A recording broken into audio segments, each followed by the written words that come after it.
बिस्मिल्लाहिर रहमानिर रहीम अल्हम्दुलिल्लाह वस्सलातु वस्सलामु अला रसूलिल्लाह व अला आलिहि व साहबिहि व मान वाला अम्मा बाद। प्रश्न करेছেন एक भाई, अस्सलामु आलैकुम शेख। वालेकुम अस्सलाम व रहमतुल्लाह। इमाम साहेब जोरे केरात पढ़ले मुक्तादिদের সূরা ফাতিহা পড়তে হবে কি? এই প্রশ্ন অনেকবার করা হয়েছে, তারপরেও প্রশ্নটির উত্তর এই জন্য দিচ্ছি যে এটি একটি গুরুত্বপূর্ণ প্রশ্ন। এর সম্পর্ক হচ্ছে সবচেয়ে গুরুত্বপূর্ণ ইবাদতের সাথে তৌহিদের পরে। তৌহিদ লা ইলাহা ইল্লাল্লাহর প্রতিষ্ঠা এটি সবচেয়ে বড় ইবাদত, যেটি অন্তরের ইবাদত, জবানেরও ইবাদত এবং প্রতিটি অঙ্গ প্রত্যঙ্গের ইবাদত। তৌহিদটা যে ইবাদত আমাদের দেশের মানুষরা বুঝে না, কিন্তু তৌহিদ মানে আল্লাহর একত্ব প্রতিষ্ঠা করা, অন্তরে আল্লাহ এক ও একক বিশ্বাস করা, জবানে আল্লাহ এক ও একক, তার কোনো শরিক নেই, ওয়াহদাহু লা শারীকা লাহ, এ কথার স্বীকৃতি দেওয়া, শাহাদাত দেওয়া, আশহাদু আল্লা ইলাহা ইল্লাল্লাহ জি ওয়া আশহাদু আন্না মুহাম্মাদান রাসূলুল্লাহ, এই যে শাহাদাত, এবং জীবনের প্রতিটি ক্ষেত্রে অঙ্গ প্রত্যঙ্গ দ্বারা যাবতীয় ইবাদত বন্দেগীর মাধ্যমে আল্লাহর তৌহিদ একত্ব প্রতিষ্ঠা করা। সালাত পড়বেন কার জন্য? এক আল্লাহর জন্য। সিয়াম রোজা রাখবেন কার জন্য? এক আল্লাহর জন্য। যাকাত দেবেন কার জন্য? আল্লাহর জন্য। সাদকা দান খেরাত করবেন কার জন্য? আল্লাহর জন্য। দিনের জ্ঞান অর্জন করে ইলম শিখবেন কার জন্য? আল্লাহর সন্তুষ্টির জন্য, দুনিয়ার খ্যাতির জন্য, দুনিয়ার গরজে নয় জি। হজ করবেন কার জন্য? ওমরা করবেন কার জন্য? হিজাব পর্দা করবেন মা বোনেরা কার জন্য? হ্যাঁ, আল্লাহর সন্তুষ্টির জন্য, হ্যাঁ আল্লাহর জন্য। লোক দেখানো নয়, হ্যাঁ পরিবেশ বুঝে নয় যে এখানে সৌদি আরব মুসলিম দেশ, সুতরাং এখানে বোরকা পড়তে হবে, আর পশ্চিমা দেশে কাফের দেশে চলে গেছি তখন অসুবিধা নেই, না তাহলে তাওহীদ নেই, তাওহীদ তাহলে নেই, সেখানে নেই জি। তো সবচেয়ে বড় ইবাদত তাহলে কি হলো? তাওহীদ, লা ইলাহা ইল্লাল্লাহর প্রতিষ্ঠা অন্তরে, কথাতে, কাজে। আর তারপরে সবচেয়ে বড় ইবাদত যার মাধ্যমে লা ইলাহা ইল্লাল্লাহর প্রথম বাস্তবায়ন হয়, সেটি হচ্ছে 5 ওয়াক্ত সালাত। শুধু সালাত বললে হবে না, কারণ প্রত্যেক মুসলিম নামাজ পড়ে, আরে কিছু তো পড়ে, দুটো ঈদ তো পড়ে, কিছু ঈদ পড়া মুসলমান আছে, তাই না? জুমা পড়া মুসলমান তো অনেক আছে, তাই না?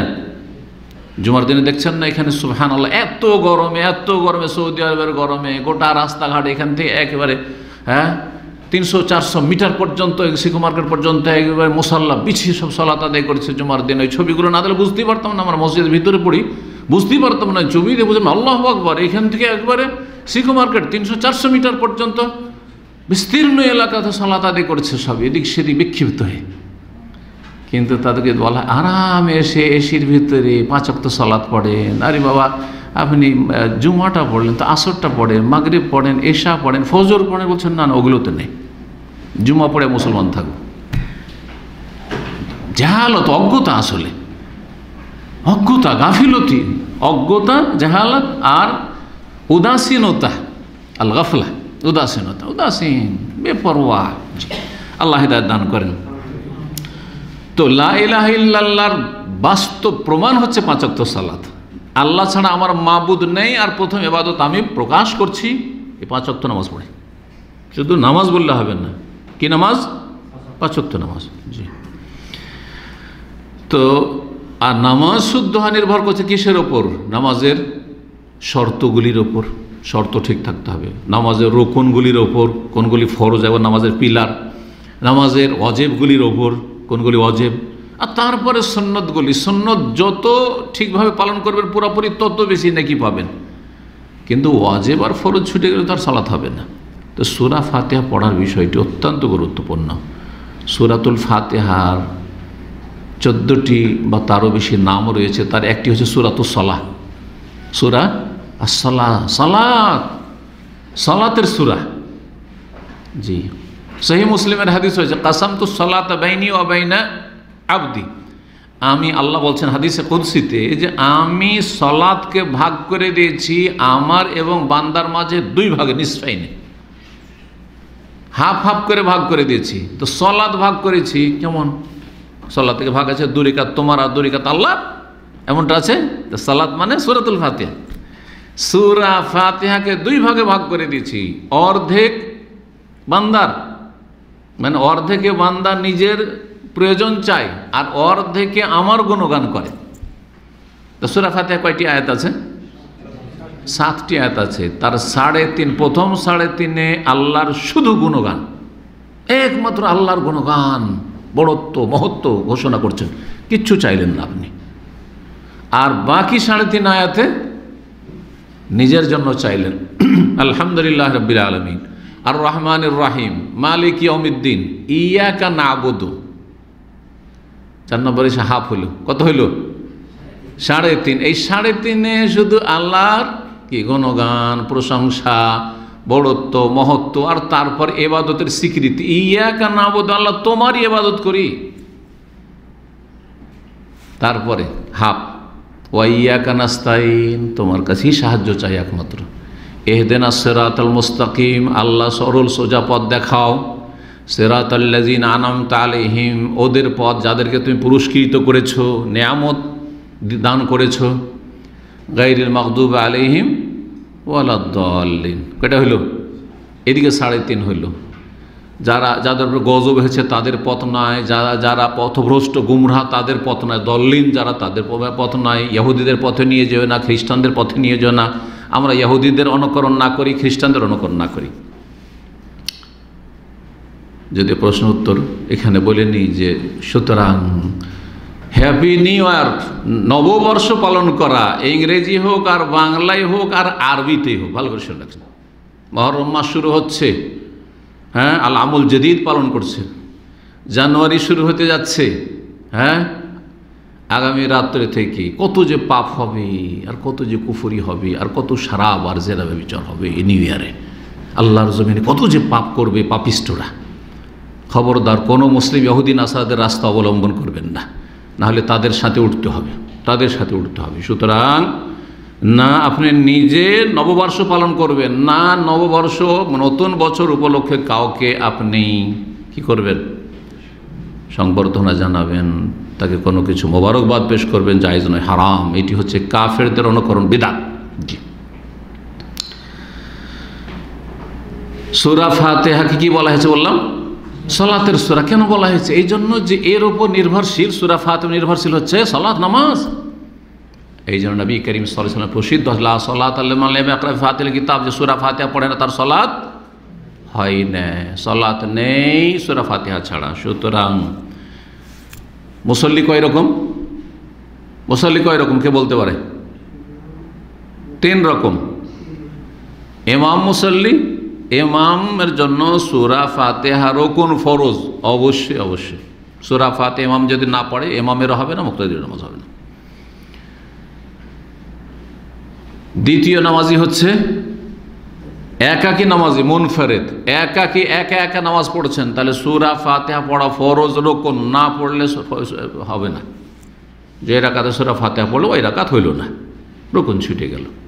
ইচ্ছা করে ছাড়েন অথবা ভুল করে ছাড়েন, ভুলে গিয়ে ছাড়েন, নামাজ হবে না, ওই রাকাত হবে না, রাকাতের রকম। বাকি থাকলো তৃতীয় রকম মুসল্লি, তা হচ্ছে মুক্তাদি মুসল্লি। এখন মুক্তাদি সূরা ফাতিহা ইমামের পিছনে পড়বে কি পড়বে না? মুক্তাদির অবস্থা কয়টি? 2টি অবস্থা। একটা হচ্ছে যে ইমামের জোরে তেলাওয়াত চলছে, শুনছে, নাকি আস্তে তেলাওয়াত, বা জোরে হচ্ছে কিন্তু দূরে আছে, শুনতে পায় না। 2টো অবস্থা হলো না? যদি ইমাম আস্তে আস্তে মনে মনে তেলাওয়াত করছে, যা 17 রাকাত মধ্যে কত রাকাতে হয়? 11 রাকাতে হয়। জোহরের 4 মনে মনে ইমাম পড়ছে, ঠিক না? আসরের 4 4 কত হইল? 8 ইমাম মনে মনে পড়ছে। মাগরিবের শেষ 1 রাকাত কত হইল? 9 হইল। আর এশার 2 কত হইল? 11 রাকাতে ইমাম মনে মনে সূরা ফাতিহা পড়ছে। আপনিও অবশ্যই মুক্তাদি সূরা ফাতিহা মনে মনে পড়বেন। ইমামের পড়ার সাথে কোনো বিরোধ আছে? সংঘর্ষ হচ্ছে, দ্বন্দ্ব হচ্ছে, যে শুনবো না পড়বো, শুনবো না পড়বো, তাহলে বোঝা হলো লা সালাতা লিমান লাম ইয়াকরা বিফাতিহাতি, যে সূরা ফাতিহা পড়ে না তার সালাত হয় না, তার নামাজ হয় না। বাকি থাকলো শুধু কতটুকু সীমিত, কতটা? এই 6 রাকাত, 17 রাকাত দিন রাতে ফরজ 6 রাকাতে, মাগরিবের 2 রাকাত, আর এশার 2 রাকাত, আর ফজরের 2 রাকাত জোরে জোরে ইমাম তেলাওয়াত করছে, আপনি মুক্তাদি। এখন আপনি পড়বেন কি না, এর 2টো অবস্থা। একটা হচ্ছে জোরে তেলাওয়াত করছে কিন্তু আপনি দূরে আছেন, ইমামের তেলাওয়াতই শুনতে পান না, তাহলে শুনছেন না, আপনি অবশ্যই পড়বেন। অসুবিধা আছে? সংঘর্ষ হচ্ছে তেলাওয়াতের সাথে, শুনবো না পড়বো বলতে পারবেন, শুনতেই তো পান না। বোঝা গেছে কি না?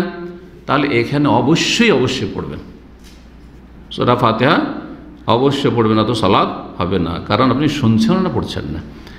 তাহলে একেবারে সীমিত, আরও সীমিত আকারে বাকি থেকে গেল কি, যে সূরা ফাতিহা জোরে পড়ছে ইমাম, আর আপনার কানে সূরা ফাতিহার তেলাওয়াত পৌঁছেছে। এখন আল্লাহ কোরআনে তেলাওয়াত শুনতেও বলেছেন, হ্যাঁ, আবার আপনারা বলছেন যে হাদিসে আছে যে সূরা ফাতিহা ছাড়া সালাত হয় না। তাহলে এখন কোনটা করব? তো একদল বলছে যে যেহেতু আল্লাহ বলেছে ওয়াইদা করিয়াল কোরআন ফাসতামিউ লাহু ওয়া আনসিতু লাআল্লাকুম তুরহামুন, যখন কোরআন তেলাওয়াত করা হবে সূরা আরাফে, আল্লাহ বলেছেন শেষ দিকে যখন কোরআন তেলাওয়াত করা হবে তখন ফাসতামিউ লাহু, মনোযোগী হয়ে শোনো, ওয়া আনসিতু, আর চুপ থাকো, লাআল্লাকুম তুরহামুন, তাহলে তোমাদের ওপর সম্ভবত রহম করা হবে, আল্লাহর রহমত নাজিল হবে। বলছে যে এখন শুনছি যেহেতু, তো শোনাটা পড়ার বিকল্প, সুতরাং শুনবো তখন। এটা অধিকাংশ আইম্মায়ে কেরামদের মত, উলামাদের মত, এবং এদের দলিল শক্তিশালী আছে, এবং অনেক সালাফি আলেমরা এই ফতোয়া দিয়েছে, যেমন ইমাম ইবনে তাইমিয়া রাহিমাহুল্লাহ, ইমাম আলবানী, এরকম অনেকে আছেন। জি,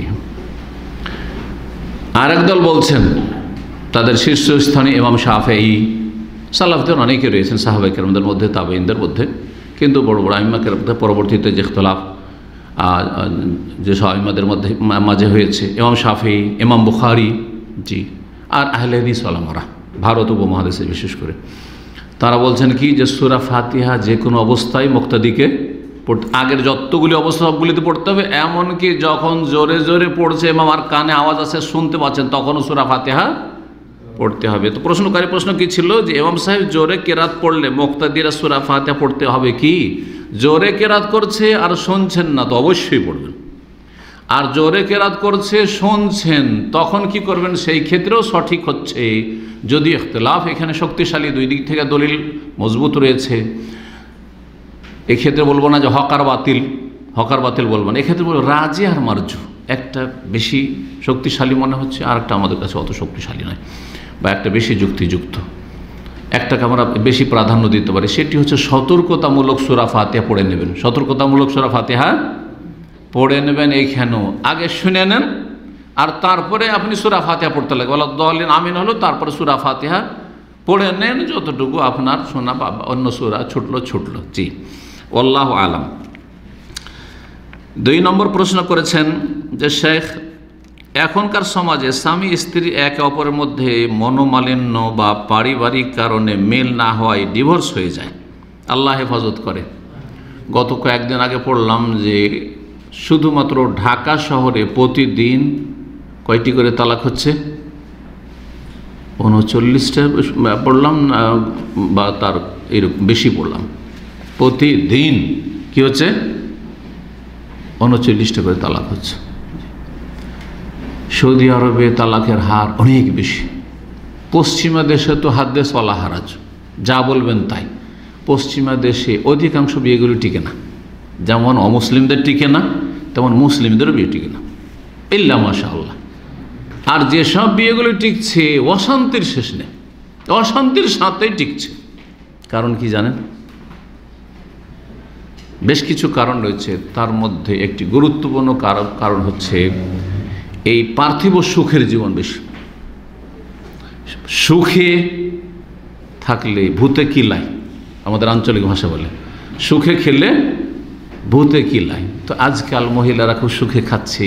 আগে আমাদের মা খালারা, দাদি নানি যে কষ্ট করেছে, ওই সব কষ্ট করতে হয় না।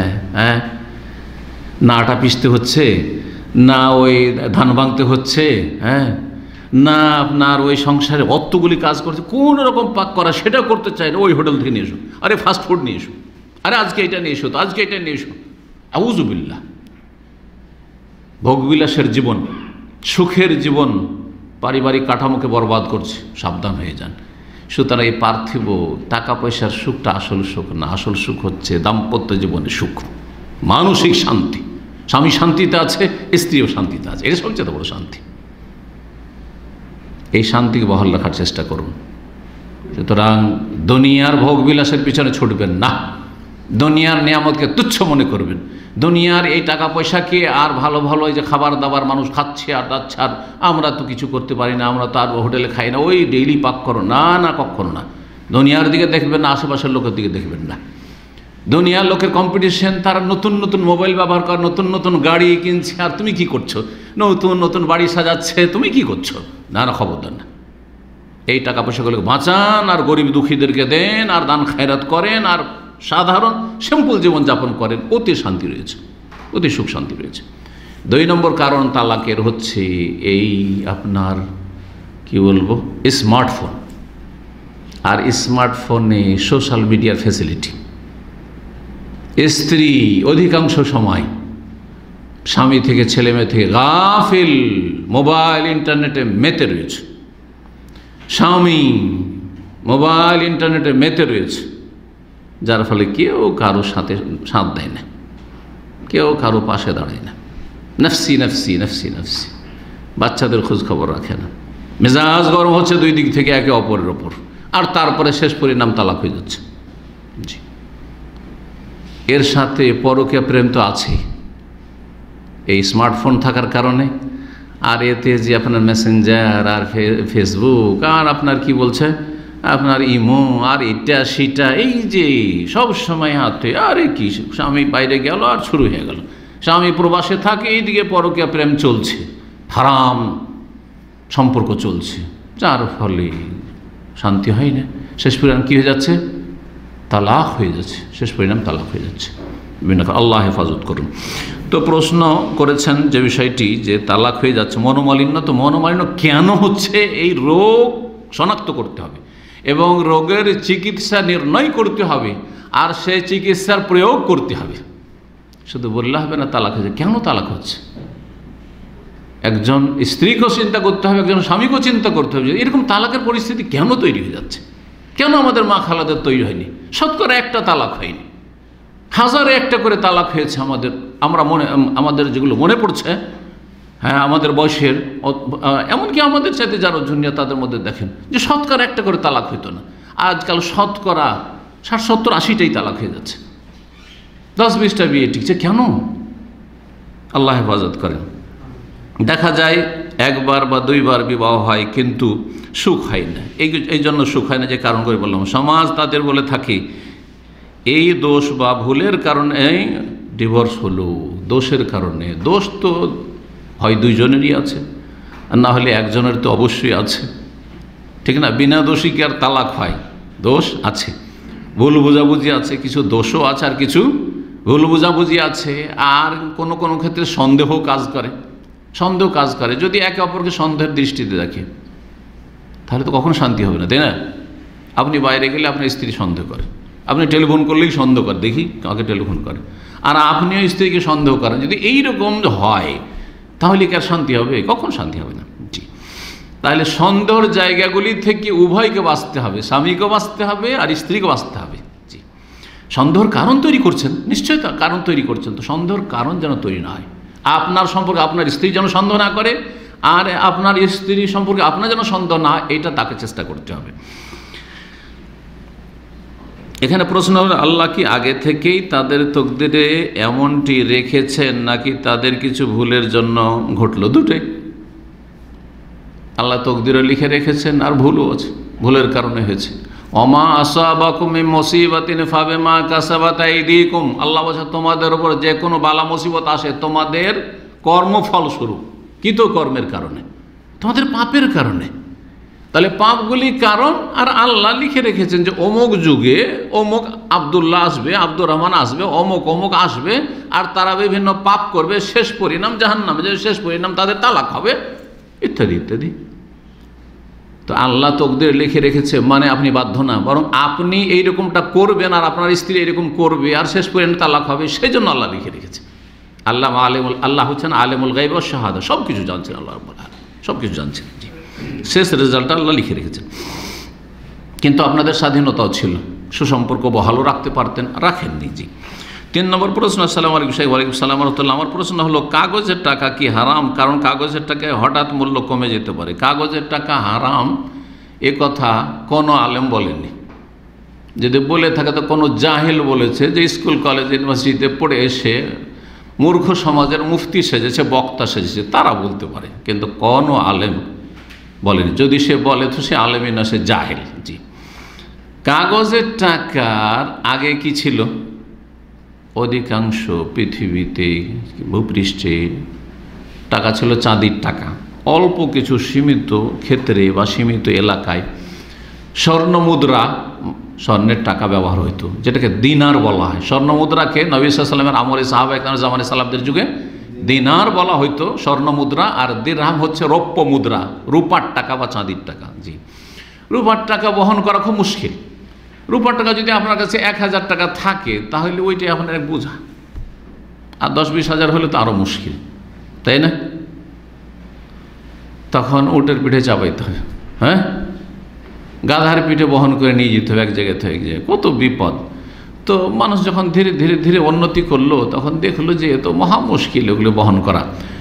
আর এটা খুব বেশি দিন না, আমার দাদার দাদা মনে পড়ছে মানে আমার দাদা আর দাদার কথা আমার দাদা বলেছেন, দাদাকে পেয়েছি। তো দাদা বলতেন যে আমার দাদা ছিল, তো উনি ব্যবসায়ী ছিলেন, বড় গৃহস্থ মানুষ, অনেক জমি জায়গার মালিক, এবং ব্যবসা করতেন। কিসের?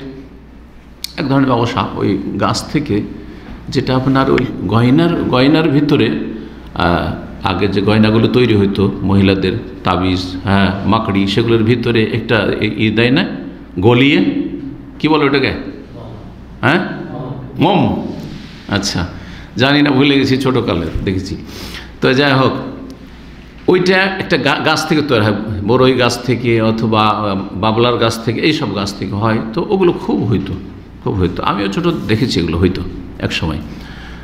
তো অনেক টাকা পয়সা ইনকাম হইতো। টাকা কালেকশন করে বাড়াইতেন বাটুয়া নিয়ে, মানে এটা ক্যাথার তৈরি করা ব্যাগ, ওগুলো দিয়ে। তো ওইটা দেখে একটা বিশেষ নাম পড়েছিল আমাদের বংশের। জি, তো কথা হচ্ছে যে কত বহন করা খুব মুশকিল। তখন সুবিধার জন্য কি করা হলো, এই কাগজের নোট ঠিক ওই রকমই যেমন যারা পুরাতন প্রবাসী সৌদি আরবে আজকে থেকে 15 বছর 20 বছরও না, মানে 10 বছর আগেও ছিল, কি ছিল, চেক দিত আপনাদেরকে, ব্যাংকে দিত না, হ্যাঁ, ড্রাফট চেক। এইরকম হইতো না যে যাচ্ছেন আর আপনার সাথে সাথে আপনার টাকা চলে গেল, অথবা একদিনের মধ্যে চলে যাবে, আর একটা কি দিল, আজকাল রিসিপ্ট দিচ্ছে, একটা পেপার দিচ্ছে, তাই না?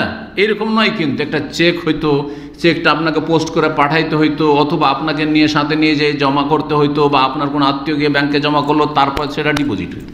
যেমন এখানে চেক লিখে আপনাকে আপনার কফিল, ধরেন আপনি সার্ভিস বেনিফিট পাবেন। আর সার্ভিস বেনিফিট কি, আজকাল তো ব্যাংকে অটোমেটিক জমা হয়ে যাচ্ছে স্যালারি, তাই না, বেতন। এক সময় আমাদেরকেও দেওয়া হয়েছে, কি দেওয়া হইতো, মাসের মাস চেক দেওয়া হইতো, বেতনটা চেকে দিল। তখন চেক নিয়ে আমরা করতাম কি, এইখানেই, হ্যাঁ, ব্যাংকে যেতে হইতো, আর ব্যাংকে গিয়ে তখন চেকটা জমা করতে হইতো, আর তারপরে কালেকশন করা হয়, টাকা নিয়ে নেন, আর না হলে আপনার অ্যাকাউন্টে জমা করে নেন চেকটা। তো এই চেকটা কি জিনিস, চেকটা কি, এটা তো কাগজ, ওতে লেখা আছে আপনার 50,000 রিয়াল, আপনার সার্ভিস বেনিফিট 10 বছর 20 বছরে, ধরেন 50,000 রিয়াল। তো ওই কাগজটার দাম কি 50,000 রিয়াল? ওই চেকটার মূল্য কি 50,000 রিয়াল? চেকটা হচ্ছে কি, অর্ডার, ওখানে অর্ডার লেখা থাকে। এর দ্বারা অর্ডার করা হচ্ছে কর্তৃপক্ষকে, হ্যাঁ, ব্যাংকে, যে তুমি এই চেক বহনকারীকে কি করো, 50,000 রিয়াল দিয়ে দাও। ঠিক ওই রকমই কাগজের নোট এই চাঁদের পয়সার বিকল্প হিসেবে এসছে। এটা যেন একটা চেক, ওই যে ড্রাফট চেকের মতো, আর প্রথম চায়না থেকে শুরু হয়। যাই হোক, সুতরাং কাগজের টাকার মূল্য কমে যেতে পারে, চাঁদির টাকার মূল্য কমে না? প্রতিদিন চাঁদের মূল্য কমছে বাড়ছে, স্বর্ণের মূল্য কমছে বাড়ছে, আর ঘন্টার পর মিনিটে কমছে আর বাড়ছে, আন্তর্জাতিক বাজার হচ্ছে না? জি হ্যাঁ।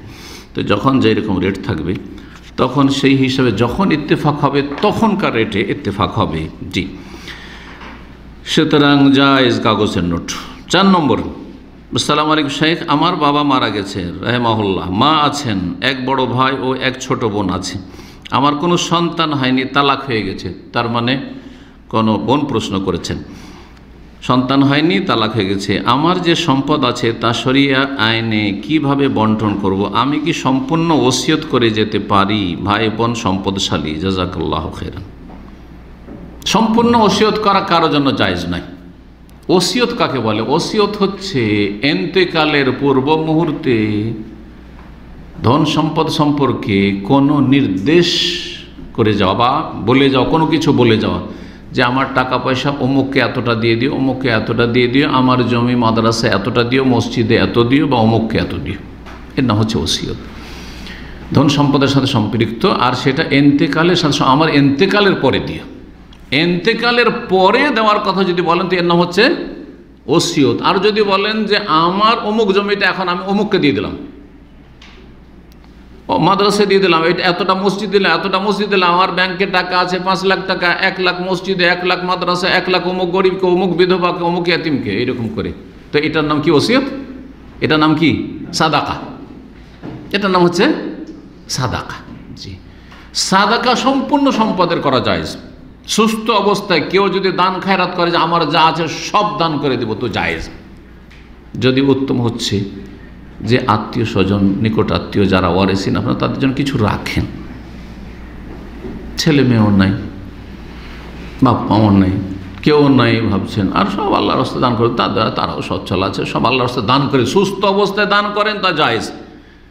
কিন্তু মৃত্যুর পূর্ব, মৃত্যুসজ্জা, একবারে সিরিয়াস রোগী, মরে যাবেন, মরমর অবস্থা, তখন যদি সব দান করেন, ওলামারা বলছেন না, এখানে জুলমের সম্ভাবনা আছে। মন খারাপ আপনার, কার ওপর অসন্তুষ্ট আছেন, ওদেরকে বঞ্চিত করতে চাইছেন, সেজন্য এখন সব দান করছেন। না হলে সুস্থ অবস্থায় কেন দান করেননি?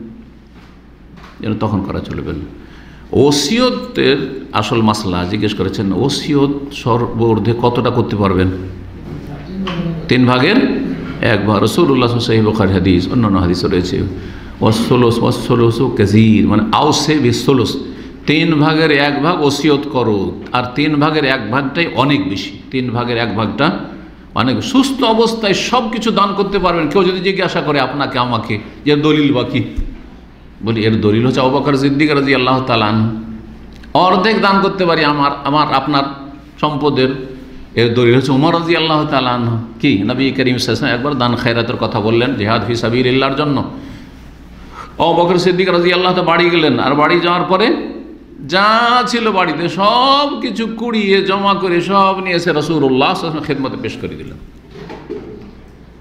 জিজ্ঞেস করে রাসূলুল্লাহ সাল্লাল্লাহু আলাইহি ওয়াসাল্লাম, ইয়া আবু বকরিন মা তারাকতা লি আহলিক, আবু বকর তোমার পরিবার, স্ত্রী, ছেলে মেয়ে জন্য কি রেখে আসলে? কি বলেছিলেন? তারাকতু লাহুমুল্লাহ ওয়া রাসূলুহু, তাদের জন্য আল্লাহ এবং তার রাসূলকে রেখে আসলাম সাল্লাল্লাহু আলাইহি ওয়াসাল্লাম।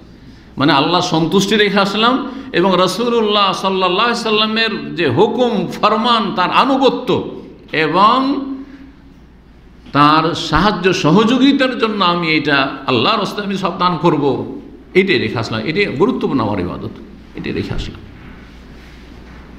তার একটু পরে ওমর রাদিয়াল্লাহু তাআলা আসছেন। ওমর রাদিয়াল্লাহু বলছেন যে সেই দিন ভাবছিলাম যে আজকে আমার কাছে টাকা পয়সা বেশি আছে আর আবু বকরের কাছে কম আছে, ওর চাইতে আমি আর্থিক দিক থেকে আজকে ভালো আছি, তো আজকে মনে হয় দান খেরাত করে আবু বকরকে ফেল করিয়ে দেবো, মানে আমি আগে বেড়ে যাব। বাড়ি গিয়ে করলেন কি, সব কিছু আধা আধি যা আছে সবগুলি অর্ধেক রাখলেন, অর্ধেক নিলেন, অর্ধেক রাখলেন, অর্ধেক নিলেন, সব কিছু নিয়ে এসে হাজির। শুধু টাকা পয়সা নয়, যা কিছু বাড়িতে ছিল। নবী সাহেব জিজ্ঞেস করলেন যে মা তারাকতা লি আহলিকা, তোমার পরিবারের জন্য কি ছেড়ে আসলে? বলছে কাসামতু মালি নিসফাইনি ইয়া রাসূলুল্লাহ, আমার যা ধন সম্পদ বাড়িতে ছিল তা হাফ হাফ করে ভাগ করলাম, আর অর্ধেকটা আমার আহাল পরিবারের জন্য রেখে আসলাম, ছেলে মেয়েদের জন্য, আর অর্ধেকটা আপনার খেদমতে পেশ করলাম। আবু বকর সিদ্দিক যে নিয়ে এসলেন পুরা ধন সম্পদ, তো ওটা পরে জিজ্ঞাসা করেছেন। ওমর রাদিয়াল্লাহু তাআলা আনহু যখন দেখলেন যে আরে তা আমি তো ভাবছিলাম যে আমি আগে বেড়ে যাব, আজকেও বাড়তে পারলাম না আবু বকরের চাইতে, তখন আমি নিশ্চিত হয়ে গেলাম যে আর আবু বকরের সাথে কম্পিটিশন করে কখন আগে বাড়তে পারবো না, কখন আগে বাড়তে পারবো। এই ছিল তাদের ঈমান। অর্ধেকই বলেন ক্ষমতা আছে, ইমানি বল আছে যে অর্ধেক দিতে পারবো, অর্ধেক লাগবে না, প্রতি মাসে 100 রিয়াল করে দেবো। এইরকম লোক এখানে কয়জন হবে? মুসলিম সমাজে কয়জন হবেন? লাখ লাখ টাকা করে জাকাতই বেরোবে শুধু, সেই জাকাতটা দিলে তো দেশে গরিব থাকবে না। এত বড় বড় ধনী গরিব দেশেও আছে, সৌদি আরবে নয়, বাংলাদেশেও আছে, ভারতেও আছে, যে যদি তারা ঠিকভাবে সচ্ছল লোকেরা জাকাত বের করে তাহলে দেশে একটাও গরিব থাকবে না, একটি অভাবী থাকবে না। ঠিকভাবে জাকাতই দেয় না, আর জাকাত ঠিকভাবে দিলে ঠিক জায়গাতে সেটা পৌঁছে না, হকদারদের কাছে পৌঁছে না। কি বলছিলাম? ওসিয়ত করলে 3 ভাগের 1 ভাগ করবেন, কিন্তু দান খায়রাত করলে সুস্থ অবস্থায় সবই দান করে দিতে পারবেন। জি। আর বাকি কথা হলো যে আপনার ধন সম্পদ আপনার জীবদ্দশায় কেউ পাবেন, আপনার ইন্তেকালের পরে বা যে কোনো ব্যক্তির ইন্তেকালের পরেই তখন ওয়ারিসিনদের হক হয়ে যায়, তখন আর আপনার কোনো অধিকার থাকে না, আপনার মাল না। মারা গেলে আপনার আর টাকা পয়সা না, যারা উত্তরাধিকারী তাদের হয়ে যায়, আল্লাহ যেভাবে ভাগ করেছেন সেইভাবে তখন আপনার ভাই বোনেরা পাবে। জি। 5 নম্বর প্রশ্ন, শেখ আমি রুকুতে সুবহানা রব্বিয়াল আজিম উচ্চারণ করতে পারি না। আল্লাহু আকবার, সুবহানা রব্বিয়াল আজিম উচ্চারণ করতে পারি না বলছে। আল্লাহ তৌফিক দান করেন স্পষ্টভাবে। এখন আমি এর বদলে অন্য তসবিহটা বলছেন সুবহান কুদ্দুসুন রব্বিল মালাইক বা রব্বুল মালাইক, রব্বিল না রব্বুল হবে, রব্বুল মালাইকাতে ও রূহ। এটা তো আরও মুশকিল, ওইটাই পারি, পড়তে পারবো, এইটাই পড়তে পারবে। সুবহান কুদ্দুসুন রব্বুল মালাইকাতে ও রূহ এইটা পড়তে পারবে, কিন্তু সুবহানা রব্বিয়াল আযীম পড়তে পারবে না। অসুবিধা নাই, দিন খুব সহজ। তো বলছেন যে তো আর হানাফি ইমাম অনেক তাড়াতাড়ি রুকু করে, 3 বার বলতে পারি না, মানে সুবহান কুদ্দুসুন রব্বুল মালাইকাতে ও রূহ 3 বার পড়তে মুক্তাদি এই ভাই পারছে না। যদি 2 বার মাত্র ওই তসবিহ পড়ি তাহলে কি রুকু হবে? 2 বার না, শুধু 1 বার পড়লে হয়ে যাবে। এই মশলা কিন্তু আমাদের দেশের অনেকেই জানে না, মনে করে 3 বার একবার মাস্ট, অবশ্যই। 1 বার তসবিহ করা রুকুতে সেজদাতে রুকুন ফরজ, 1 বার। 3 বার সর্বনিম্ন উত্তম, সুন্নাত সর্বনিম্ন উত্তম বললাম, আর তার বেশি যত বেশি পড়বেন সর্বোত্তম, যত বেশি পড়বেন তত উত্তম। মাসলা স্পষ্ট না? তাহলে 3 বার যেটা বলা হয় সেটা হচ্ছে নিম্ন মানের উত্তম। আপনি সর্বনিম্ন উত্তম কাজটা, ভালো কাজটাই করলেন, কিন্তু ফরজ আদায় কিসে হয়ে যাবে? সুবহানা রব্বিয়াল আযীম, সুবহানা রব্বিয়াল আলা, বা সুবহান কুদ্দুসুন রব্বুল মালাইকাতি ওয়ার রূহ, সুবহানাকা আল্লাহুম্মা রব্বানা ওয়া বিহামদিকা আল্লাহুম্মা আগফির। এখানে আরেকটি মাসলা বলে দিই, কারণ এই প্রশ্নগুলো আবার আরেকদিন আরেকভাবে আসবে। আচ্ছা, এই যে বিভিন্ন দোয়াগুলি রুকু সেজদাতে আছে বা তসবিহগুলি আছে, সেগুলির যে কোনো একটা পড়লেই হবে, না আগে সুবহান রাব্বিয়াল আযীম সুবহান রাব্বিয়াল আলা রুকু সেজদাতে পড়তে হবে আর তারপর অন্যগুলো পড়তে হবে? কি জানা আছে আপনাদের? একদল বলছেন যে আগে সুবহান রাব্বিয়াল আযীম কমপক্ষে 1 বার পড়তে হবে, আগে সুবহান রাব্বিয়াল আলা সেজদাতে 1 বার কমপক্ষে পড়তে হবে। এটা বেশ কিছু ফোকাহাদের মত, কিন্তু এই মতটি ঠিক নয়, এই মতটি ঠিক নয়। তারা বলছেন 1 বার সুবহান রাব্বিয়াল আযীম পড়ে তারপরে অন্যগুলো পড়েন, সুবহান কুদ্দুসুন পড়েন, অথবা সুবহানাকা আল্লাহুম্মা রব্বানা ওয়া বিহামদিকা আল্লাহুম্মা আগফিরলি পড়েন, এগুলো পড়েন, কিন্তু মতটি ঠিক না। তাহলে সঠিক মত কোনটি? নবী করিম সাল্লাল্লাহু আলাইহি ওয়াসাল্লামের সুন্নাহ হচ্ছে কখনো এটা পড়া, কখনো ওইটা পড়া, কখনো সুবহান রাব্বিয়াল আযীম সুবহান রাব্বিয়াল আলা, কখনো সুবহান কুদ্দুস রব্বুল মালাইকাতি ওয়ার রূহ, কখনো সুবহানাকা আল্লাহুম্মা রব্বানা ওয়া বিহামদিকা আল্লাহুম্মা আগফিরলি। শেষ জীবনে নবী করিম সাল্লাল্লাহু আলাইহি ওয়াসাল্লাম বেশি বেশি কোনটা পড়তেন? সুবহানাকা আল্লাহুম্মা রব্বানা ওয়া বিহামদিকা আল্লাহুম্মা আগফিরলি। সূরা ইযা জা নাসরুল্লাহি ওয়াল ফাতহু ওয়া রাআইতান নাস ইয়াদখুলুনা ফি দীনিল্লাহি ফাসাব্বিহ বিহামদি রাব্বিকা ওয়াস্তাগফিরু। এই আয়াত নাজিলের পরে কানা ইয়াতাআউয়াল কুরআন, আয়েশা রাদিয়াল্লাহু তাআলা বলছেন সহিহ বুখারী সহিহ মুসলিম হাদিস, যে নবী সাল্লাল্লাহু আলাইহি ওয়াসাল্লাম কোরআনের বাস্তবায়ন করতেন, আর সূরা ইযা জা নাসরুল্লাহ শেষ দিকে নাজিল হয়েছে, মক্কা বিজয়ের পরে নাজিল হয়েছে বা সেই সময়ে নাজিল হয়েছে। তাহলে আগের সালাতগুলিতে সুবহান রাব্বিয়াল আযীম সুবহান রাব্বিয়াল আলা পড়তেন, সুবহান কুদ্দুস রব্বুল মালাইকাতি ওয়ার রূহ কখনো কখনো পড়তেন, কিন্তু শেষ জীবনে বেশিরভাগ এইটাই পড়েছেন বা নিয়মিত এটা পড়েছেন। সুতরাং এটি হচ্ছে বেশি উত্তম। আহলে হাদিস ওলামারা, আহলে হাদিস জনগণ ভারত, বাংলাদেশ, পাকিস্তানে সুবহানাকা আল্লাহুম্মা রব্বানা ওয়া বিহামদিকা আল্লাহুম্মা আগফিরলি এটা পড়ে। ছোটোকালে প্রথম যখন আমাকে সালাতের তালিম দেয় আমার ওস্তাদ, আমার আব্বা রাহমাতুল্লাহি আলাইহি, রাহিমাহুল্লাহ তাআলা, আল্লাহ রহম করেন, আল্লাহ জান্নাতুল ফিরদাউস উচ্চ স্থান দান করেন, তাদের সাথে আমাদেরকে একত্রিত করেন। তা আমাকে কিন্তু সুবহান রাব্বিয়াল আযীম, সুবহান রাব্বিয়াল আলা শিখাননি, ভালো করে বলছি আপনাদেরকে। কি শিখিয়েছেন? কারণ উনি যে আমলটা প্রচলিত ছিল সেটা শিখেছেন, কি সুবহানাকা আল্লাহুম্মা রব্বানা ওয়া বিহামদিকা আল্লাহুম্মা আগফিরলি। আর তারপরে বড় হয়ে যখন হাদিস পড়লাম, দুয়ার বইগুলি পড়লাম, তখন এগুলো মুখস্থ করলাম। তারপরে যখন বেশি জানলাম তখন কখনো এটা আমল করি, কখনো এটা আমল করি, কখনো এটা আমল করি। বিশেষ করে সৌদি আরব আসার পরে দেখলাম যে হাম্বলি ইমাম খুব এক্সপ্রেস এরাও, অধিকাংশ হাম্বলি ইমামরা ও হানাফিদের পরে, হানাফিদের মতো অত এক্সপ্রেস পারে না, ওদের সাথে কম্পিটিশন করে, কিন্তু এরাও খুব তাড়াতাড়ি পড়ে অনেকেই। যার ফলে এদের পিছনে সুবহানাকা আল্লাহুম্মা রব্বানা ওয়া বিহামদিকা আল্লাহুম্মা আগফিরলি পড়লে কখনো একবার পড়তে পড়তেই মামলা খারিজ। তো যার ফলে সুবহান রাব্বিয়াল আলা, সুবহান রাব্বিয়াল আলা, সুবহান রাব্বিয়াল আলা, সুবহান রাব্বিয়াল আযীম, সুবহান রাব্বিয়াল, সুবহান রাব্বিয়াল আযীম। জি, তো এই ছিল উত্তর। তো উত্তর হয়ে গেছে আশা করি। একবার পড়া যথেষ্ট ইনশাআল্লাহ, কিন্তু চেষ্টা করবেন বেশি পড়ার, এবং ইমামকে একটু পরামর্শ দিবেন। ইমামকে সালাম দোয়া করে তাকে পরামর্শ দেবেন যে ইমাম সাহেব যদি একটু লম্বা করেন তাহলে আমরা একটু তসবিহ দোয়াগুলি একটু বেশি ভালো করে পড়তে পারি। 6 নম্বর প্রশ্ন, আমি একটা সমস্যার মধ্যে পতিত আছি, আল্লাহ আসান করেন। তাহলে আমি বিদেশে থাকি, আমার বউয়ের সাথে মাঝে মধ্যে পারিবারিক বিভিন্ন বিষয় নিয়ে কথা কাটাকাটি হয়। এক পর্যায়ে আমি রাগের মাথায় আমার বউকে 3 তালাক দিয়েছিলাম। 3 তালাক দেওয়া বেদাত, হারাম সমস্ত মজহাবে। এটা অনেকে জানে না, কিন্তু আর জানলেও আমল করে না।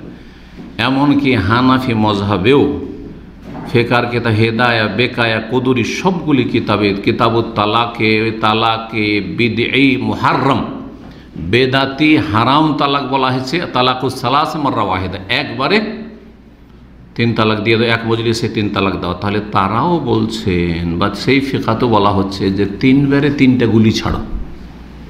একবারই 3টা গুলি ছেড়ে দিয়ে হা করে বসে থাকেন, হাই কি করলাম, তাই করছে না, করছে না, না। আল্লাহ বলছে আত-তালাকু মাররাতান, 2 বার তালাক দিয়ে ফিরাও। একবার তালাক দাও, ফিরাবার চান্স রাখো, আরেকবার তালাক দাও, তারপরে ফিরাবার চান্স আছে। তারপরে 3 নম্বর তালাক, আল্লাহ বলছে ফাইন তাল্লাকাহা, তারপরে 3 তালাক যদি দিয়ে দাও, তৃতীয় দিয়ে দাও, ফালা তাহিল্লু লাহু, আর হালাল হবে না তোমার জন্য। হাত্তা তানকিহা যাওজান গায়রা, যতক্ষণ পর্যন্ত স্বেচ্ছায় কোথাও বিয়ে না হবে, সংসার করার উদ্দেশ্যে বিয়ে হবে, কন্ট্রাক্টের হিল্লার বিয়ে নয়, টেম্পোরারি জেনা ব্যভিচারে মোতার শিয়াদের মতো বিবাহ নয়, বরং স্থায়ীভাবে বিবাহ হবে। তারপরে কোনো কারণে সংসারের গাড়ি চললো না, অচল হয়ে গেল, তালাক হয়ে গেল, তারপরে ইদ্যত কাটলো, তারপরে যে কোনো পুরুষ পয়গাম দিতে পারে, তুমিও দিতে পারে একজন কাস্টমার হিসাবে। এর বোঝা গেছে? জি হ্যাঁ, এটা হচ্ছে শরীয়তি তালাক, কোরআনে কারীমের দিক নির্দেশনা মোতাবেক। তো বলছেন যে 3 তালাক দিলাম, হারাম কাজ করেছেন, তওবা করেন, এটি কবিরা গুনাহ। এরপর আমি আমার বউকে নিয়ে আবার সংসার করতে চাচ্ছি, কিন্তু আমার শ্বশুর 2 জন আলেমের নিকট জানতে চাইলেন, 2 জন 2 রকম মন্তব্য করলো। একজন বলল 3 তালাক হয়েছে। জি, হানাফি মতে বা অধিকাংশ ইমামদের মতে 3 তালাক হয়ে যাবে, 3 তালাক দিলে 3 তালাক হয়ে যাবে। আরেকজন বলল 1 তালাক হয়েছে। এটি সহি হাদিসের আলোকে, সহি মুসলিমের হাদিসের আলোকে নবী করিম সাল্লাল্লাহু আলাইহি ওয়াসাল্লামের জামানায়, আবু বকর সিদ্দিক রাদিয়াল্লাহু তাআলার 14 বছরের খেলাফত জামানায়, তারপর ওমর রাদিয়াল্লাহু খেলাফতের যে 10 বছর মধ্যে প্রথম যুগে, এতদিন পর্যন্ত তালাকুস সালাস ওয়াহিদা, 3 তালাক দিলে একটি গণ্য করা হইতো। একসাথে কেউ 3 তালাক দিলে একটি গণ্য করা হইতো। তো আরেকজনকে যখন জিজ্ঞাসা করলো, বললো যে 1 তালাক হয়েছে। আবার আরেকজন বলল, আমি আবার নতুন করে সংসার করলে নাকি 2 বছর পরে আবার বিবাহ করে তারপর সংসার করতে হবে, তার আগে করা যাবে না। এইটা ওই জালিয়াতি, এটা কোনো মজহব না। 3 নম্বরটা, এখন আমি আমার ভুল বুঝতে পেরেছি, তওবা করেন, আর অন্য জায়গায় খুঁজেন, 3 তালাক হয়ে গেছে। আমি আমার বউকে নিয়ে নতুন করে সংসার করতে হলে কি কি করতে হবে, একটু কোরআন ও সহিহ হাদিসের আলোক উপদেশ দিলে উপকৃত হইতাম শেখ। জি হ্যাঁ, প্রথম কথা বলবো যে আপনি মজহাবের অনুসারী না মজহাব ছাড়া কোরআন সুন্নাহ নির্ভেজাল অনুসারী, যেমনটা হবেন তেমন আপনার ফতোয়া হবে। যদি আপনি মজহাবের প্রচলিত মজহাবের অনুসারী মুকাল্লিদ হয়ে থাকেন, অর্থাৎ আপনি এই তালাক দেওয়া পর্যন্ত হানাফি মজহাবের অনুসারী, তাহলে আপনার মজহাব মোতাবেক আপনাকে আমল করতে হবে। আপনার তালাক 3 তালাক হয়ে গেছে, 3 তালাক হয়ে গেছে। সুতরাং আপনার স্ত্রী হারাম। যদি আপনি হানাফি হয়ে আছেন আর স্ত্রী রক্ষা করার জন্য, স্ত্রীকে ধরে রাখার জন্য আপনি এখানে লামজহাবি সেজে যাবেন, আহলে হাদিস সেজে যাবেন, এটি হারাম। এর নাম হচ্ছে সুবিধাবাদী মুসলিম, সুবিধাবাদী। আর যেই ব্যক্তি শরীয়তের মাসাইলের ক্ষেত্রে যেটা সুবিধাজনক সেটা নাই, সেই ব্যক্তি হচ্ছে গুমরাহ। ভালো করে শুনে রাখেন, এটা আমাদের দেশে আলেমরা অনেকে বলবে না, হক কথা, ভালো করে শুনে রাখেন। সুবিধাবাদী শরীয়তের ক্ষেত্রে হইলে সেই ব্যক্তি পথভ্রষ্ট, গুমরাহ। বরং সেই ব্যক্তির কুফরিরও আশঙ্কা আছে। সেই ব্যক্তি মুত্তাবে শাহওয়াত, কুপ্রবৃত্তির অনুসারী। আপনি আগে থেকে হানফি, আগে থেকে শাফি, আগে থেকে মালিকি, আগে থেকে আপনি এমন মযহাবের অনুসারী যে মযহাবে 3 তালাক দিয়ে 3 তালাক হয়, কিন্তু তালাক হয়ে যাওয়ার পরে তখন দেখছে যে বিবি তো বাঁচানো যাবে না, একমাত্র বাঁচাইতে হলে কি হইতে হবে? আহলে হাদিস হয়ে যেতে হবে, না হয় ইমাম ইবনে তাইমিয়ার অনুসারী হয়ে যেতে হবে, ইমাম ইবনে তাইমিয়া রাহিমাহুল্লাহ অনুসারী হয়ে যেতে হবে। তাহলে আপনি মুত্তাবে শাহওয়াত, কুপ্রবৃত্তির অনুসারী, এটা জায়েজ নয়। আমাদের বেশ কিছু আহলে হাদিস আলেমরা এই ভুলটা করে থাকে। আহলে হাদিস আলেমরা যারা মদিনা পড়ে গেছে তারা এই ভুল করে না, আর এই ভুল করা জায়েজও নয় মুফতিদের। তারা কি করে? মাদ্রাসাতে বসে আছে, আর যখন একটা হানাফি আসলো যে আমি তো আমার স্ত্রীকে তালাক দিয়ে দিয়েছি, 3 তালাক একসাথে, তো আমাদের হানাফি আলেমরা হুজুররা তো বলছে 3 তালাক হয়েছে, তো আপনি কি বলেন? না, তোমার 1 তালাক হয়েছে, তো বিবিকে দিল হালাল করে, যেন এরা বিবি হালাল করার জন্য বসে আছে। না না না, মোটেই না, আপনার জন্য জায়েজ না এরকম ফতোয়া দেওয়া। কিয়ামতে জবাব দিতে হবে এরকম ফতোয়া দিলে। ফতোয়া কার জন্য? যেই ব্যক্তি কোরআন অনুসারী তার জন্য, যে হানফি, যে মুকাল্লিদ, যেই মযহাবের মুকাল্লিদ সেই মযহাব ফলো করবে সে। আর না হলে সে তওবা করে গিয়ার চেঞ্জ করে ফিরে আসবে। হ্যাঁ, রাস্তা আছে যে আমি আজকে থেকে কোরআন সুন্নাহর অনুসারী, আজকে আমি কোনো মযহাবের মুকাল্লিদ নই, আজকে সমস্ত মাসাইলে, তাহলে ঠিক আছে, তাহলে ঠিক আছে। এই মাসলা মদিনার বড় একজন আলেম শেখ ইমাম আব্দুল্লাহ ইবনে বাজ রহমতুল্লাহ আলাইহির সাথে, তিনি যখন ইবনে বাজ রহমতুল্লাহ আলাইহি যখন মদিনা ইউনিভার্সিটির ভাইস চ্যান্সেলর ছিলেন, আপনারা জানেন মদিনা ইউনিভার্সিটি তিনি কি ছিলেন? রাইসুল জামিয়া, চ্যান্সেলর ছিলেন। এখানে চ্যান্সেলরও হয়, ইন্ডিয়া বাংলাদেশ ভাইস চ্যান্সেলর হয়, যেন অনেকে বুঝে না যে আবার চ্যান্সেলর কেমন করে হয়। তো রাইসুল জামিয়া ছিলেন চ্যান্সেলর। সেই সময় তিনি আল আমিনুল আম, জেনারেল সেক্রেটারি ছিলেন মদিনা ইউনিভার্সিটির, আল্লামা শেখ ওমর ফাল্লাতা রাহিমাহুল্লাহ তাআলা। তার সাথে 1992 হজ করেছি, 1992 হজ করেছি। আমি বাংলা ভাষায় অনুবাদক ছিলাম হজ মৌসুমের, আমার শেষ বছর ছিল, লাস্ট ইয়ার ছিল মদিনা ইউনিভার্সিটিতে। তো মদিনা থেকে গেলাম, মদিনায় 1 মাস তর্জমা করলাম। তারপর হজ মৌসুমে আমাদেরকে নিয়ে গেল শেখদের সাথে, আরবি শেখদের বড় বড় শেখেরা ছিলেন, তার মধ্যে উনি ছিলেন একজন, আর ফারাইজের একজন বড় ওস্তাদ ছিলেন শেখ আব্দুল সামাদ আল খাতেব, তিনিও ছিলেন। আমি চিন্তা করলাম বড় বড় আলেমদের সাথে থাকতে পেয়েছি এই সময়, এতে মেনাতে তো তাদের পাশে থাকে, কিছু এলেম শিখি তাদের কাছ থেকে। তো তাদের মাঝখানে বিছানা নিলাম। শেখ ওমর ফাল্লাত রাহিমাহুল্লাহ এখানে শেখ আব্দুল সামাদ আল কাতেব, ফারাইজের বড় লেখক ইমাম, আর ইনি হচ্ছেন বড় মদিনার একজন ভালো আলেম। আর তারপরে মাসলা মাসাইল খালি জিজ্ঞেস করতে থাকি, আর এমনিও তারা বলতে থাকেন। তো শেখ ওমর ফাল্লাত রহমতুল্লাহ আলাইহি কোরআন সুন্নাহর অনুসারী, হাদিসের অনুসারী ছিলেন। তিনি ভারত বাংলাদেশ সফর করেছেন। তো তাকে জিজ্ঞেস করলাম যে আচ্ছা, আমাদের দেশে আমাদের আহলে হাদিস ওলামারা কেউ করে কি যে ওই হানাফিরা 3 তালাক দিয়ে দেয়, আর তারপরে স্ত্রীকে রক্ষা করার জন্য এসে আহলে হাদিস আলেমকে জিজ্ঞাসা করে, তখন ও বিবি হালাল করে দেয়। তো এই ফতোয়াটা দেওয়া কেমন? তখন তিনি উত্তরটা দিয়েছেন, শুনিয়ে দিই আপনাদেরকে। লাইসা লাহু যালিকা, যেই ব্যক্তি মযহাবের মুকাল্লিদ, তার মযহাবে 3 তালাক, সে শুধু ওই স্ত্রী বাঁচাবার জন্য আহলে হাদিস হবে, আর বাকি সব মাসাইলে হানাফি। লাইসা লাহু যালিকা, এটা তার অধিকার নয়, এটা তার জন্য নয়। কারণ এটি হচ্ছে তাতাব্বু রুখাস, এর নাম কি? সস্তা তলাশ করা, সুবিধা তলাশ করা, শরীয়ত তলাশ করা নয়। কিন্তু আহলে হাদিস যারা কোরআন সুন্নাহ অনুসারী, লাহু যালিকা, তার জন্য 1 তালাক হবে। 3 তালাক দিলে 1 তালাক হবে। 100 তালাক, তোকে 100 তালাক, তাও কয়টা হবে? হারাম কাজ করলো এইভাবে বলা, কিন্তু এক তালাক হবে। আশা করি বুঝতে পেরেছেন। জি হ্যাঁ। আচ্ছা, আর একটা কথা এখানে জেনে নেন, আর এটা প্রশ্ন, গুরুত্বপূর্ণ প্রশ্ন। এক শ্রেণীর মজহাবধারী আলেম বা মজহাবের সাথে তাদের খুব প্রীতি রয়েছে, হ্যাঁ, কিন্তু তারা নিজেদেরকে অথবা তাদের ভক্তরা তাদেরকে বলে যে সহি আকিদা, সহি আকিদা লিখছে। কেউ যদি চার মজহাবের কোনো এক মজহাব ফলো না করে স্বাধীনভাবে কোরআন হাদিসের অনুসরণ করে, তাহলে সেই ব্যক্তি নফসের গোলাম। কথা ঠিক না ভুল? ভুল কথা। আহলে হাদিসরা কোনো মজহাবের অন্ধ অনুসারী নয়। সালাফিরা, আহলে হাদিসরা কোনো মজহাবের অন্ধ অনুসারী নয়, না আবু হানিফার, না শাফির, না মালিকের, না আহমদের। ঠিক কিনা? তারা কিসের অনুসারী? দলিলের অনুসারী। ইত্তাবিউ মা উনজিলা ইলাইকুম মির রাব্বিকুম, সূরা আরাফ আল্লাহ বলছে, তোমাদের জন্য, তোমাদের উদ্দেশ্যে যা নাজেল করা হয়েছে রবের পক্ষ, তার কি করো? অনুসরণ করে ইত্তেবা করো। তো নাজেল করা হয়েছে মজহাব, না নাজেল করা হয়েছে কোরআন আর হাদিস? ওহি নাজেল করা হয়েছে কোরআন হাদিস। তো কোরআন হাদিসের অনুসরণ করে আহলে হাদিসরা।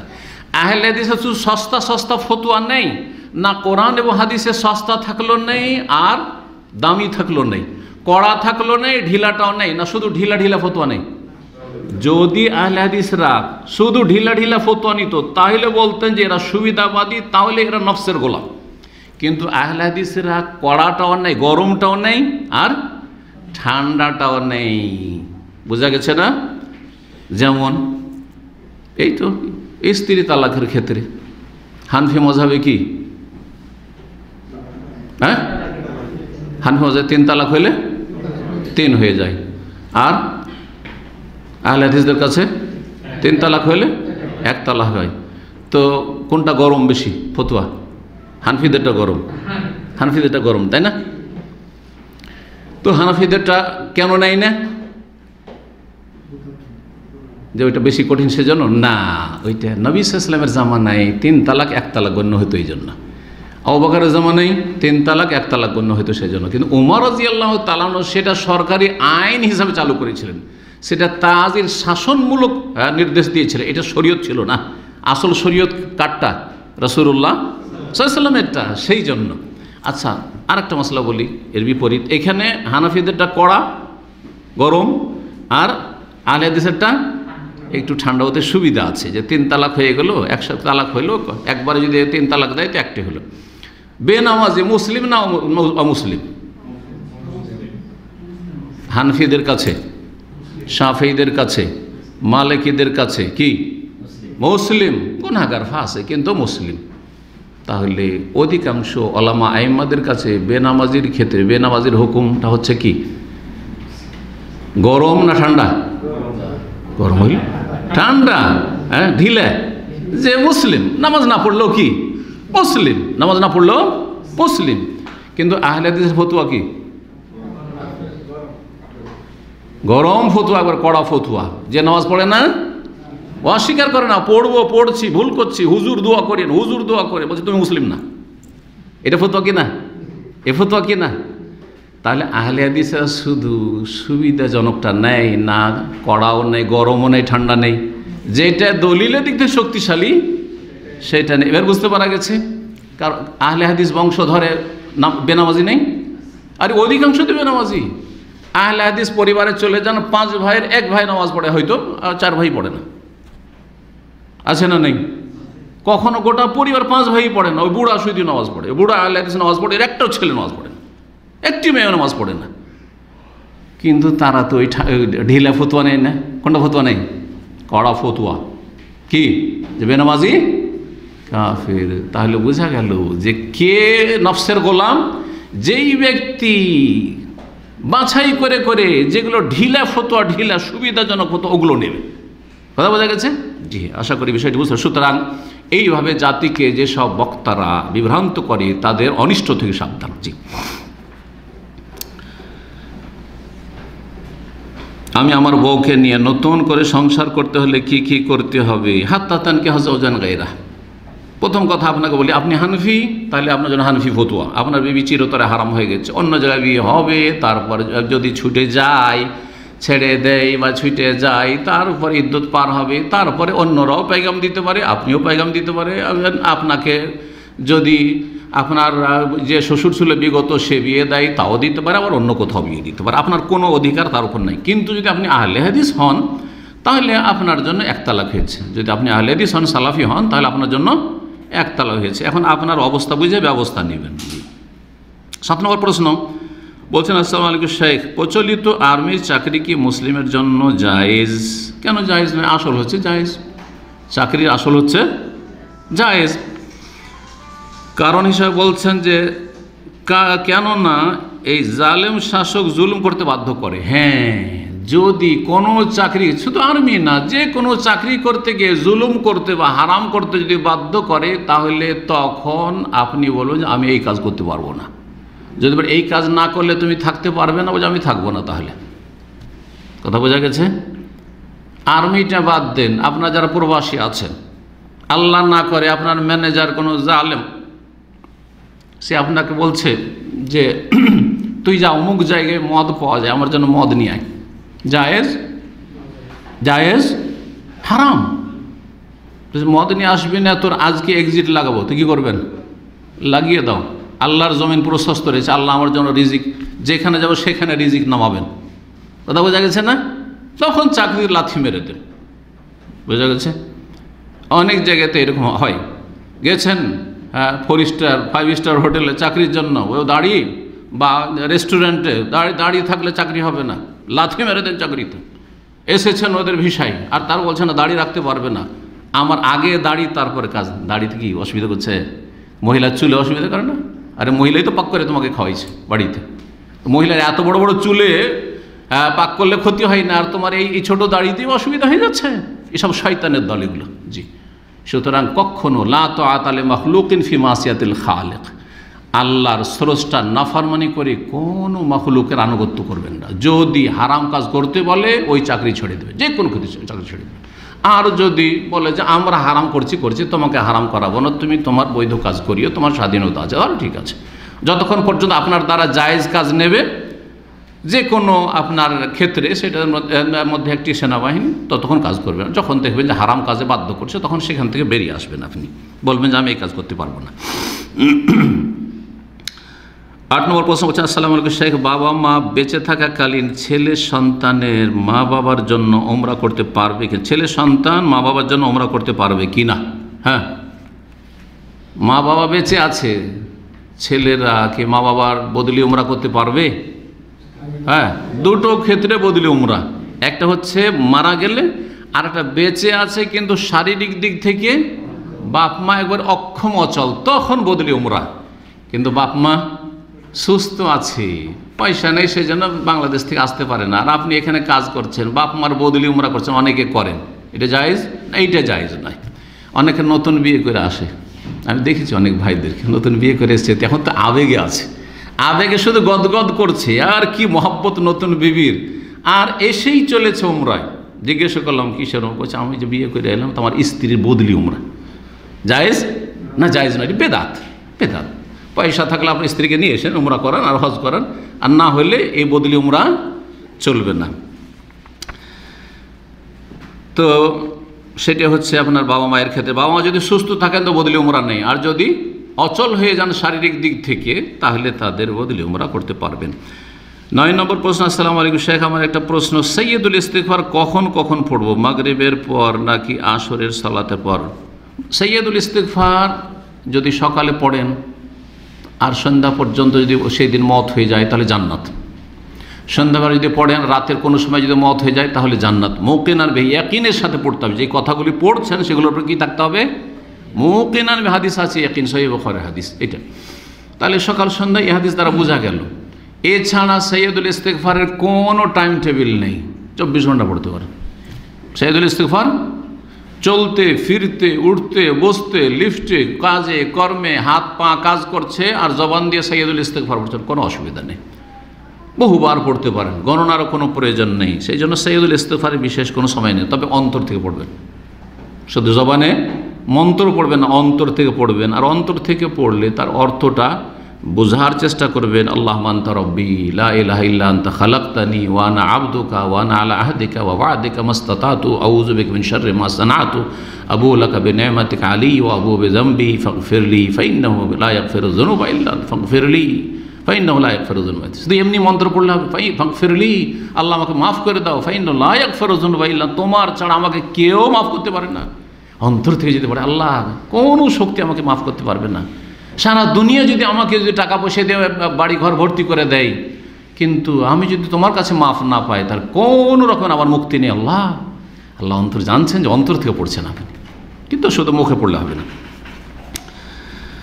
10 নম্বর প্রশ্ন বলছেন, আসসালামু আলাইকুম শেখ, মৃত ব্যক্তির জীবদ্দশায় একটা কথা বলে গেছে, বা মৃত ব্যক্তি জীবদ্দশায় একটি কথা বলে গেছে, কিন্তু তারা মৃত্যুর পরে তার স্ত্রী সন্তানরা সে কথা অস্বীকার করতেছে এবং মিথ্যা সাক্ষী দিতেছে, এদের কি শাস্তি হবে? যদি মৃত ব্যক্তি কোনো কথা বলে যায়, বলতে ওসিয়ত, আর সেটা 3 ভাগের 1 ভাগ হয়, তাহলে সেটা বাস্তবায়ন করবে। কিন্তু যদি তার বেশি বলে থাকে যে আমার জমি জায়গা সব দান করে দিও বা আমার অর্ধেকটা দিয়ে দিও, তাহলে সেটার বাস্তবায়ন হবে না, 3 ভাগের 1 ভাগে বাস্তবায়ন হবে।